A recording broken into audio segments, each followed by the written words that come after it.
What's going on, everybody? Welcome to another episode of ENA. We got time here with another special guest, Mr. Shawn Oakman. Say what's up to the people, man.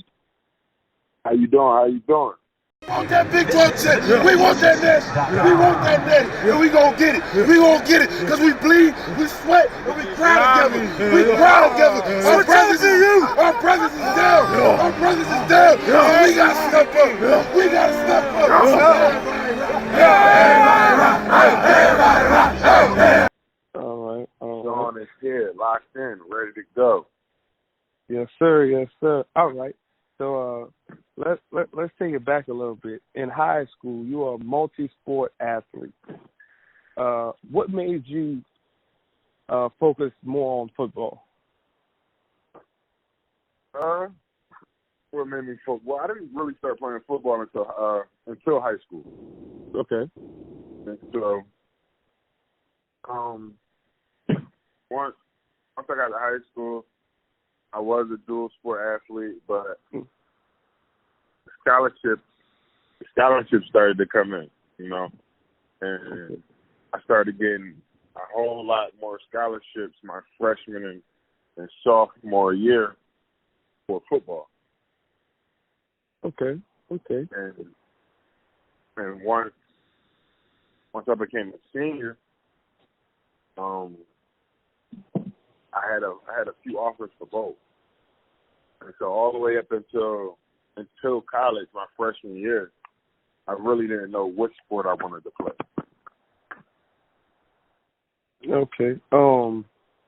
That kind of leads me into the next question. When did you start to take football serious and think, you might want to have this as a career instead of just, something you like doing?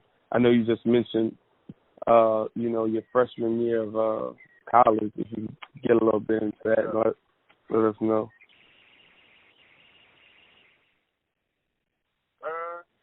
When did I see it as more than probably during college, really. Like, definitely I'm a competitive person. I don't know. At nature, I'm a competitive person. And definitely once I got into the Penn State program and seeing guys such as Aaron Maben and Tamba Ali and all these great defensive linemen come out of Baylor. I'm sorry, not Baylor, but come out of Penn State. I naturally wanted to compete for that thing. Aaron Maben was a sophomore that came out of Penn State, and so looking at him and seeing the things that he's accomplished in such a short period of time, naturally, as you're becoming yourself, you're seeking to conquer other greatness that other people have set in front of you. Okay. Now in college, your breakout season, the season that got you all the praise and accolades. Could you maybe, if you can, explain to us what was different about that season and why did things go more your way? Like, was there something different you did in preparation on and off the field, or what was it? So if we go back, my first year of playing, I was a backup. Mm-hmm. I was a backup, and so once I got the opportunity to start, I just took really full advantage of that opportunity. Being a backup, I'm playing a role. I'm playing a very good role, but it's definitely a role that didn't put me in as many plays as I would have liked. Okay. And so once I got my chance to really play, that's you ran with it. That's where you got like 10 plus sacks in a year. That's where you got tackles for loss. That's where you got all that. I got you. All right. Now we're gonna get into something just a little bit deeper. All right. Fast forward a little bit. We're going to the draft. You're getting a lot of bad press from scouts. Saying you're not first round material, and then all the things you were accused of, in a sense, robbed you of some great playing years of a sport you love. What kept you going through it all? You know, with how bad things, you know, got. You know, we live in a social media era, a media era. You know, you can paint somebody to be a really, really bad person. So going through all that, like, you know, if you can go into detail, like what helped you get through that? Definitely, you know, my roots, being rooted in, having that Christian background and having my family support. You know, my family is definitely a colorful family. My mother is a queen. You know, she's been fighting drug abuse and addictions her whole life, and she never gave up. You know, she's still here today. She's still fighting each and every day just to become a better person. You know, and so I couldn't. No way in how I could. You know, I seen my family fight and struggle their whole lives. You know, so it wasn't a circumstance of is he gonna give up? Because in my head I could never. You know, but from the outside view, it looks like ready for me to play. I had read up on a little bit of your story. I didn't really get all that much deep into it, but I saw the backlash you were getting, and it was immense. It definitely takes a strong person to have to go through something like that, and, you know, come out on the other end, which also leads me to my next question. You know, you get the not guilty verdict, which you already knew that was going to come. And I'm sure you felt a huge sigh of relief, you know, after. What was the first thing you wanted to do once you got out of the courtroom? Or what was some things on your mind like, okay, finally, you know, I can go do this, or I can go do that, or finally, like, first thing is to go eat. First thing is definitely to go eat, not to be like, you know. Yeah, you know what I mean, I'm a person. I'm a person at the end of the day, and you know, we all go through traumatic times, and you know, our appetite is probably one of the first things to go. And so if you look at any of those court pictures, you know, you can see I'm very frail, I'm very skinny, you know, and so first thing was to eat, and by the time I got to the restaurant, my jaws were so locked tight from those 3 days of clenching them. I couldn't eat. I couldn't even eat kettle corn, you know. So after I sat there and watched myself on the news and reflected, you know, the next best thing was to pursue your dream. Pursue what you've been pursuing your whole life. You know, as many hours as I put in the gym, as many hours as I put in on the field, there is no reason why I shouldn't be able to accomplish my goals. Got you. That sounds. So, what did you end up eating though? What you go? Say that again. I'm sorry. What did you go get to eat once you finally got to the restaurant? I went to Cheddar's. I went to like a local restaurant called Cheddar's. I've heard of Cheddar's. That place is pretty good. Yeah, it's pretty good. You know, just a nice local vibe where I couldn't go before. You know, being so I don't even know the words to use, but being so out there and being so having so much negative light on me, you know, I didn't really want to show my face nowhere, you know, because at that time in life, I wasn't sure of who I was, you know. Definitely, the media is able to paint a picture, but you also got to live it. Exactly. So there was definitely a point in time where it's like, damn, who am I? Like, am I gonna give up? Am I gonna fold to the manipulation of who they're saying I am, or am I gonna show them I'm something way more? Exactly, and it takes a lot, man. I really commend you for it, because, you know, regardless of the fact that, you know, you are innocent, just the stress level that can put on a young man, You know, Yeah. and a lot of people gonna look at it that way, like, yeah, you know, you were in college and all that, but man, most college kids, you know, 2021, they don't have their life all figured out, and to have a narrative like that painted on somebody and having them go through that, man, that's rough. So even, like I said, even though you knew your innocence, it's like, man, that can destroy somebody's mental. Like it definitely had its toll. It definitely had its tolls from having to work regular jobs, you know, not being able to be a college graduate and having to conform to $10 and $15 an hour jobs, you know. So, like, it was hard, you know, especially being stuck in a place where I couldn't leave, where they already had a narrative of who I was. Exactly. So you get free, you finally get to eat and all that good stuff.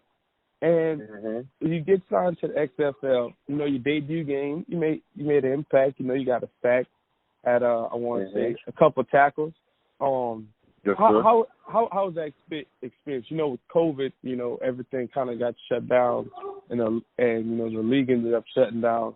But just for that short period of time, you were able to be, you know, on the field again. You know, everybody finally knows the truth about what happened. How did that feel, like finally coming back to, you know, the game you love? Man. It was an unremarkable feeling, you know. It's that you're in your comfort zone, you know. It's like when you go home and your mama cooking and you go sit down at the kitchen table.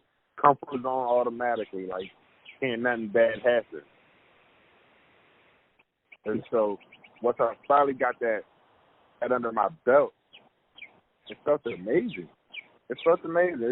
It's what I was put on this earth to do, you know, play football and express, you know, now express to all these young brothers that's up under me, you know, that you could go through something and come out on top, unscarred, you know, for sure, and not let any of your past actions, you know, deter you from your goal.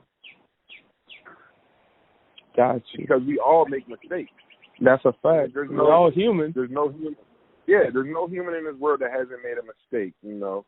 And if the world got to accept you for who you are. You know, we all make mistakes. There's nobody that's perfect. Right. It's just how the you know what I mean, the world chooses to see you, or how the media chooses to see you. Yeah, it's all about how they see you. What kind of narratives getting painted about you, and then at the end of the day, all that's all fine and dandy. But if you carry yourself a certain way and you do certain things, it can get to a point where it's like, you know what, I really don't even care no more. If they want to go with that, then they can go with that. But you know, my everyday life, what I'm doing on a daily basis, week in and week out, is nothing even close to that. So, you know, if y'all want to roll with that, y'all roll with that. Exactly. But I know what's going on in my life. Exactly. But, that's my, like, that's a huge point that you just made, because like being kicked out of Penn State, and you could watch any interview that I did after I've been kicked out of Penn State, you could see the emotion in my voice. You can hear the trembles in my voice when I talk about a second chance. You know, and so going to Baylor, my whole narrative was never getting in trouble. Yeah. My whole narrative was never to put myself in a position to feel the same way I felt when I got kicked out of Penn State. I hear that. From the time I was there, I haven't been in trouble. I was accused of a false accusation. Exactly. But I didn't put myself in any predicament that would lead me to my own demise. Yes, I stole a sandwich at 18 years old.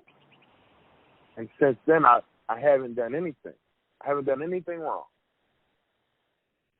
That's good, man. That's good.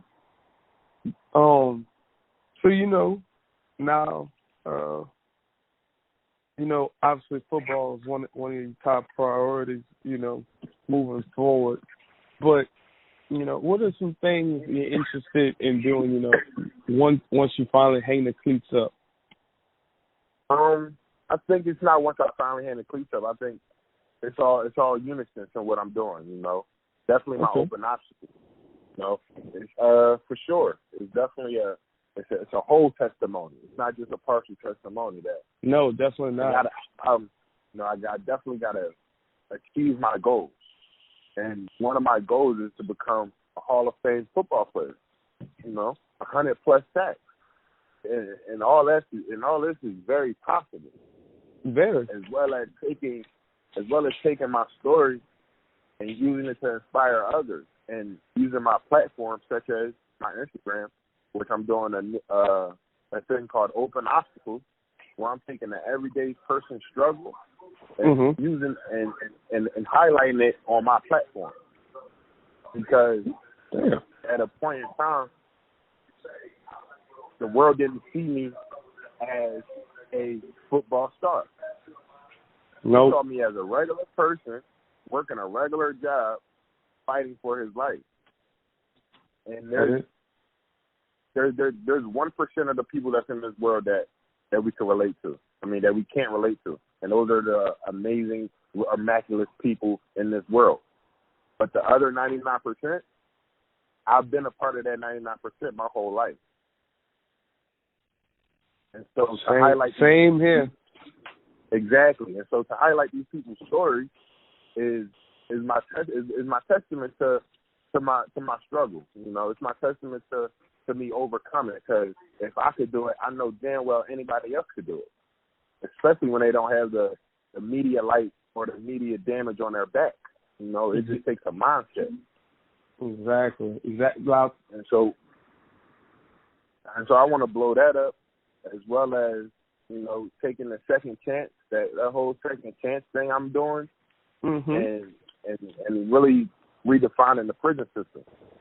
Because, like they say, 95% of the people that's in prison are nonviolent offenders. That's a fact. Why can't we use their skills and their attributes to let them live a normal life in this world that we call, the United States of America? Use their skills and put them in a second chance institution and teach them to use their skills as a beneficial, so you can be a beneficial citizen of this country. Yeah. Instead of criticizing and saying, oh, you can't do this, oh, you can't do that. Why not? They're hackers. If he's a hacker, let him work for a computer company. If he's a pimp, let him, work in communication. Whatever the case may be. Just because it seems negative doesn't mean it doesn't have a life. Everybody has a skill that can be used in some kind of business. It's just in some form or fashion, bro. It's just can you put your skill in what you're doing in a business mind frame, and can you present it to these people that are willing to give you the opportunity in the correct manner? That's all it is.